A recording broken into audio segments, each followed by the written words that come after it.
Hey everyone, while Indian stock market is trading near its all-time high and majority of sectors have outperformed, Indian chemical sector is struggling for a really long time.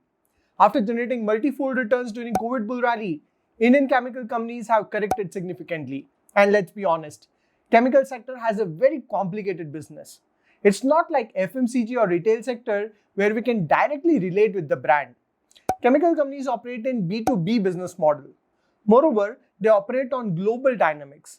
So there are multiple variables that comes into picture, including Chinese competition, global raw material prices, demand for end products, and various regulations.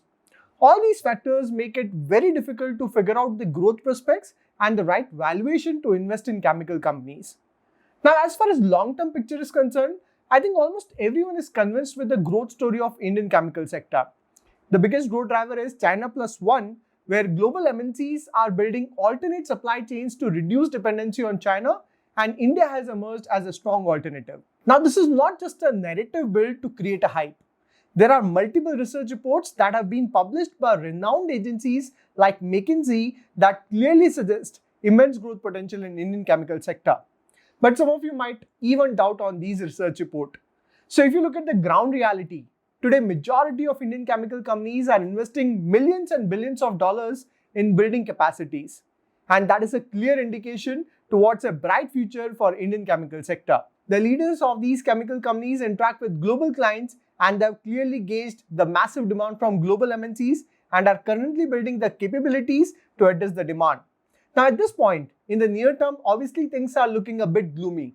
For instance, in chemical sector, there are headwinds due to strong competition from China and companies are facing margin pressure. Moreover, there is demand slowdown in US and Europe. Having said this, it is difficult times like these that creates opportunity to accumulate great business. You don't get good news and good price together. If the news is good, the price would become expensive. And if you're looking for better price, then you better buy it when the news is bad. Now, I was going through the shareholding pattern of these chemical companies to figure out what institutional investors are doing with these companies. Are they buying these companies or selling them? Because if promoters or institutional investors are accumulating a stock and public is selling, then it suggests two things. First, company is fundamentally strong with bright growth prospect, and second, the valuations are also attractive. So in this video, I've identified companies where promoters or institutional investors are adding stake to utilize this correction as an opportunity and weak hands of public selling their stake. Again, this is not a stock tip. This video is only for educational purpose. Kindly do your own research before investing your money. Alright, let's get started. So first stock in the list is Deepak Nitrite. After generating multi-bagger returns during COVID bull run, Deepak Nitrite has corrected around 30% in last 2 years. So company has been testing the patience level of investors for a really long time. Now interestingly, if you look at the shareholding pattern, even promoters have increased stake in Deepak Nitrite from 45.69% to 49.13%. Promoter adding stake in the company is biggest positive sign. Although FIs have not made any significant changes in last few quarters. But look at DIs. They have consistently added Deepak Nitrite from 10% to 12, 13 and now at 15.61%. And weak hands of public have reduced their holding from peak of 35.5% to 34, then 33, 31, 28 and now at 27%. Over the last 5 years, Deepak Nitrite revenues have grown from 1,651 crore to 7,972 crore at 37% CAGR rate. And net profits have grown from 79 crore to 1,067 crore by FY22, but it has fallen significantly in FY23 due to sharp fall in margins. But now that crude oil price has reduced, margins should see recovery. Deepak Nitrite has been a cash-rich company with free cash flow of 1,716 crore in last 3 years and a debt to equity of 0.02. So virtually a debt-free company and has a high ROE and ROC of about 20%. Currently, Deepak Nitrite is trading at levels of around 2,000 rupee and at current level, it commands a market cap of 27,000 crore and a PE ratio of 32. Company has planned a capex of around 2,500 crore between FY24 and 25 to integrate both backward and forward with key growth expected from phenolics derivative and specialty chemical segment. Company's management is expecting to double its revenue in next 4 years. Second stock in the list is SRF Limited. Again, same story with SRF. After generating multi-bagger returns from COVID bull run, SRF has been consolidating from last 2 years. Although it has not corrected like other companies, but during this period, its PE ratio has fallen from peak of 53 to currently at 30. During the same period, when SRF was consolidating, domestic institutional investors have consistently increased their stake from 8.7% to 9.37% all the way to 14.92%. Although there is a slight fall in latest June quarter, but it's only because FIs have increased their stake in SRF from 18.5% to 20%. And during the same period, weak hands of public have consistently sold stake from 21% to currently at 15.7%. Over the last 5 years, SRF revenue has grown from 5,589 crore to 14,314 crore at 22% CAGR rate. And net profits have grown from 462 crore to 2,162 crore at 36% CAGR. But in latest Q1 results, both its revenues and profits have fallen significantly, and one key reason is due to fall in its packaging business. SRF is also a cash-rich company with free cash flow of around 900 crore in last 3 years and a debt to equity of 0.43 and has a high ROE and ROCE of about 20%. Currently, SRF is trading at levels of around 2,170 and at current level, it commands a market cap of around 65,000 crore and a PE ratio of 33.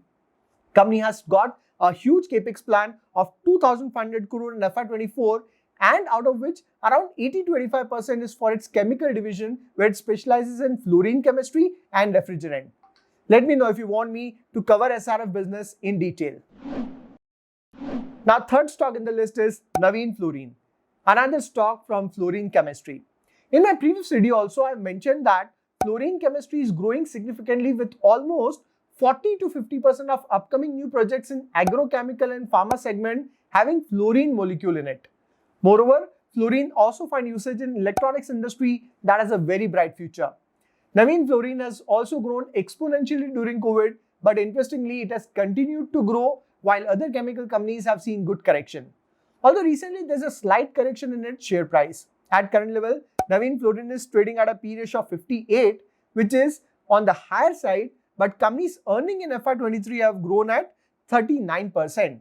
So due to sharp growth in earnings and brighter growth prospect, Navin Fluorine commands a premium.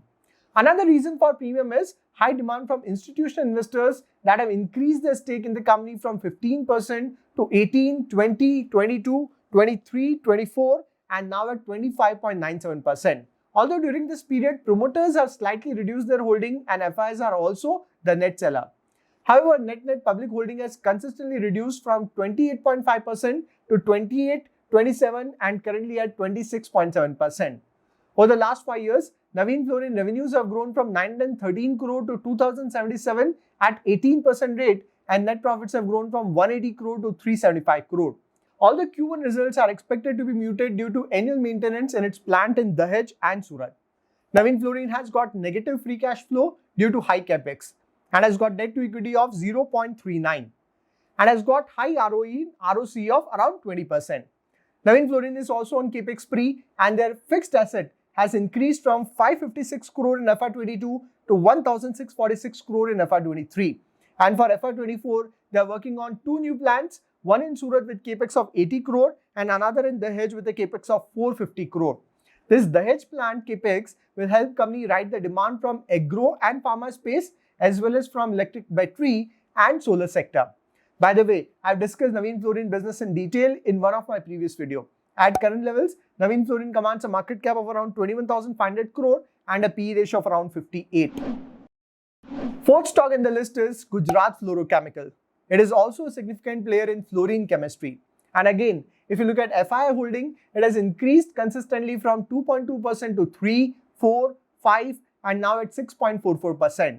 In fact, even DIs have increased stake in Gujarat Fluoro from 3.9% to 4.25 and now at 5.86%. So both FIs and DIs have added stake in the company and public holding has reduced from 26% to 25 and now at 23.88%. So it looks like institutional investors are highly bullish on fluorine chemistry and its growth prospect. And even personally, I have been bullish on fluorine chemistry. Again, I've discussed Gujarat Fluoro in detail, so you can check that video. Company's chemical business got demerged in FY20 and since then its revenues have grown from 2600 crore to currently at 5865 crore. and its operating profits have grown from 439 crore to 2047 crore. Company has generated a free cash flow of 447 crore in last 3 years, and both its ROE and ROC are well above 20%, and its debt to equity is comfortable at 0.27. In FY23, Gujarat Fluoro has done a capex of around 1,250 crore and another 1,250 crore is planned for FY24. At current levels, Gujarat Fluoro commands a market cap of around 30,000 crore and a PE ratio of 23, and that looks quite attractive. Although it seems Q1 can be sloppy for Gujarat Fluoro as well due to its relatively cooler summer this time in India. Now, fifth stock in the list is Rossari Biotech. Rossari Biotech had its IPO in July 20 at a price band of around 425 when the market was at the peak of bull run, and in no time the share price touched a high of 1500. Although at those levels its valuation touched a peak of around PE ratio of 90, but then Rossari share price tanked to levels of 537. Although the share price has now recovered to currently at 880 rupee. Now, if you look at the shareholding pattern, DIs have consistently increased their holding in Rossari from 12.29% to 13, 14, 15 and now at 17.7%. Although FIs are the net seller in this period, but net public holding has reduced from 10% to currently at 7.7%. Its revenues have grown from 516 crore in FY19 to 1,656 crore, so that's more than 3x growth in last 4 years. And profits have grown from 46 crore to 107 crore. Company has generated free cash flow of 106 crore in last 3 years, and although its profitability has reduced in last few years with ROE at 12% and ROC at around 18%. Company has got debt to equity of 0.08 and at current level, company commands a market cap of 5,000 crore and a PE ratio of 45. Company has planned a capex of around 50 crore in FY24. I've discussed this business in detail 2 years ago. Now, sixth stock in the list is Clean Science. Clean Science had its IPO in 2021 at a price band of 900 rupee, and in no time, the share price touched a high of 2600. Although the share price has been falling since then and currently trading at around 1300 rupee. Now, recently, company's promoters had to reduce their holding in the company from 78.5% to make it below 75% as per regulation. But interestingly, the stake sale has been completely absorbed by FIs and DIs. FI increased the stake from 3.9 to 5.84 and DIs increased the stake from 4.7 to 6.4%. Now, Clean Science is among the few companies that commands a margin of above 40%, which is a big feat in chemical space. That clearly shows the dominance and demand for its product. Company has been growing at a brilliant rate with revenues growing from 241 crore in FY18 to 936 crore. And profits have grown from 49 crore to 295 crore. That's nearly 5 times growth in last 5 years. Company has generated free cash flow of 193 crore in last 3 years and has got ROE and ROC of 33 and 44% respectively. Company is completely debt free and at current level it commands a market cap of around 14,000 crore and a PE ratio of 47. So if I quickly summarize, I've identified 6 stocks from chemical sector where institutional investors have increased their stake and public holding has reduced consistently. Stock name include Deepak Nitrite, SRF, then Navin Fluorine, Gujarat Fluoro, Rossari Biotech and Clean Science. Now, did I miss any company where promoters or institutional investors are adding stake? Please let me know in the comments and tell me which stocks are you holding from this list. By the way, I have recently covered a video on Indian chemical sector and one video on top stocks from each sector. I would recommend watching that video.